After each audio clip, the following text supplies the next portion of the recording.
Hello everyone, my name is Victory and today I will be sharing my experience working as a first year in public accounting. So to give you a little bit of background about me, I started working in public accounting at a Big 4 firm in the fall of 2020 in the middle of the global pandemic. And in this video, I will be sharing some tips, some advice and expectations for someone who is about to start their first year in public accounting or is going into their very first busy season. So to give you a little bit of background about me, I currently work in the audit service line at a Big 4. I had done an internship my junior year of college at the same Big 4 in audit, and I enjoyed the experience and I was offered a full-time position which I accepted. So starting out as a first year public accounting, I honestly did not know what to expect. During my internship, had been told by the people who were first years when I was an intern that I just needed to get my CPA exam done, as many parts as possible, especially FAR and Reg. And if you have more questions about the CPA exam, I do have other videos about getting ready for the CPA exam, how to get your 150 credit hours, and all of that good stuff. So make sure that you check out those other videos on my channel as well. But going into public accounting, I honestly didn't really know what to expect. I thought it was going to be like my internship, which I did my internship in the summer. I was a summer intern, and honestly the experience was completely different, mostly because this was busy season versus coming in as an intern in the summer. So when I started at Big 4, I started working virtually because this was in the middle of the pandemic. So everyone was working from home, and I have to say that that was tough. It was tough because I had to learn essentially a new job, a new job. Everything was completely new to me online.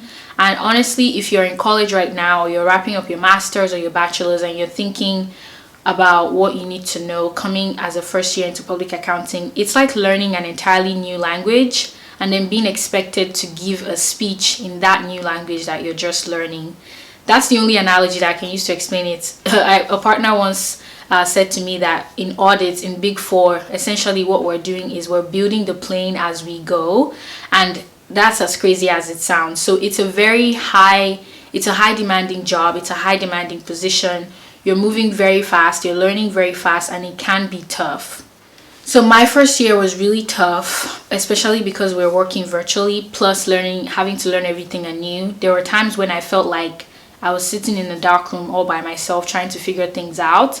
So I highly recommend that you ask questions to your team. Make sure that you're giving them good feedback and communicating if you're confused, because that was something that I didn't do initially. But when I started to see that for me to succeed in this position, I needed to reach out and be accountable and own my learning process, that was when I started to do well and understand what I was working on much better.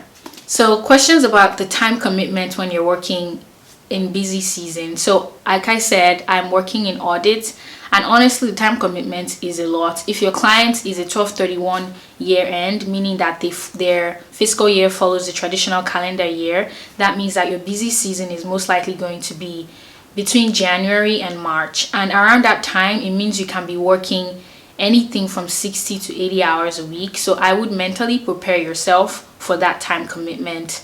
What helped me during busy season was we had to work a lot of hours, honestly. So I don't know that there's a way to escape the hours, but there are systems that you can set into place to make the situation work much better for you. For example, you can communicate with your team if you're going out to the gym, or if you need to take a walk, or if you're going to run some errands. Everyone's pretty reasonable, and if you communicate upfront, people are willing and flexible to work around your schedule. So I'm going to give my biggest takeaways that if I had to be a first year all over again, that I wish someone would have told me. The first thing is, don't be hard on yourself. First year is the toughest for everyone in public accounting. Like I said, it's like learning a new language and then being expected to give a speech in that language that you're just learning. It's tough. I won't sugarcoat it. It's tough. It's a mental battle. So make sure that you're not being too hard on yourself. Give yourself some grace. Be patient with yourself and be willing and open to learn. The second thing is don't be afraid to ask questions. If anything, you should be asking questions. Your team might be worried if you're not asking questions because, again, this is a new topic. This is a new work environment to you. So make sure that you ask questions. Even if you think the questions are dumb, I promise you there's no dumb questions. Just ask the questions in a reasonable manner. Ask your team leader or your senior or whoever it is that you're working with what their preferred method of communication is. Some people prefer that you just maybe send them a quick ping about the question that you have, and some people prefer that you compile all your questions and then set up a call or a meeting where they can go through all the questions that you have. So make sure that you ask your team members, hey, what's your preferred method for asking questions, and then you can go forward from there. But please ask questions because it's easy to get overwhelmed. It's easy to get resentful and feel like no one is committed to helping you learn. But at the end of the day, you're responsible for your life and you're responsible for your career. So you have to ensure that you are taking charge of your learning process and that you're being upfront about what it is that you need to learn to further your career, to further your learning experience, and overall to further your life.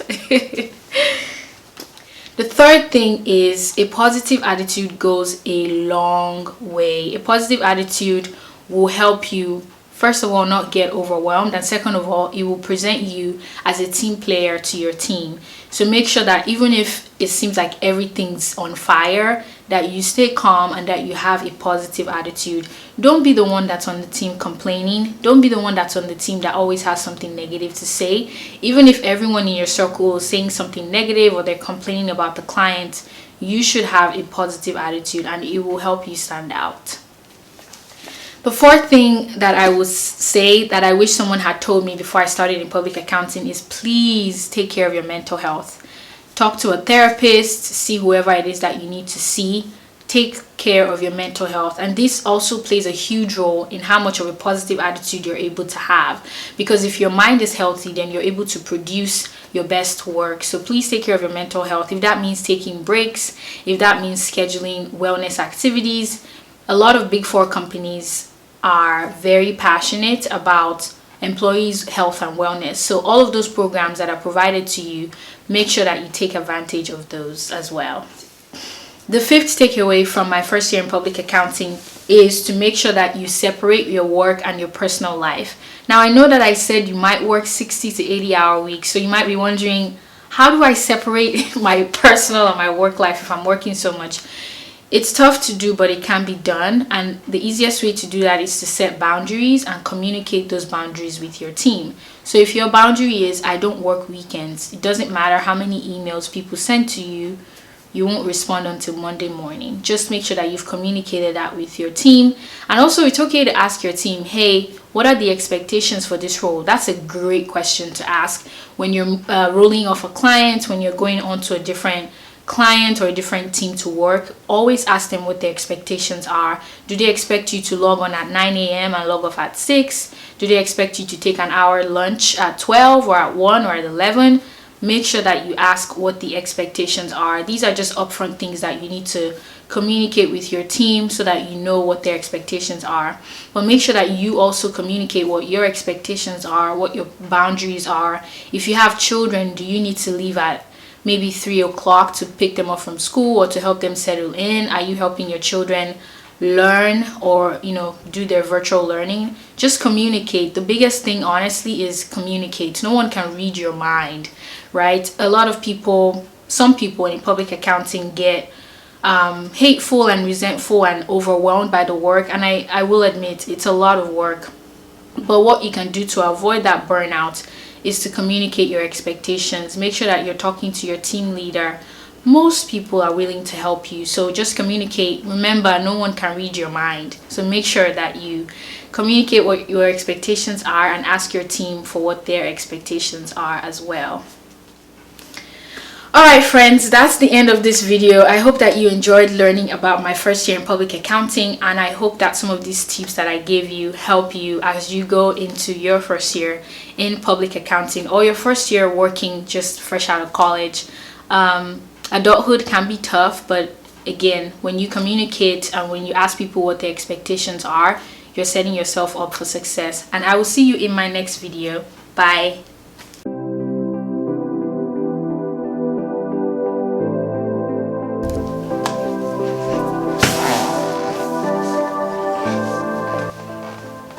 I have experienced. And in this video, I'll be sharing what my experience was like and giving some advice, some tips, and some lessons.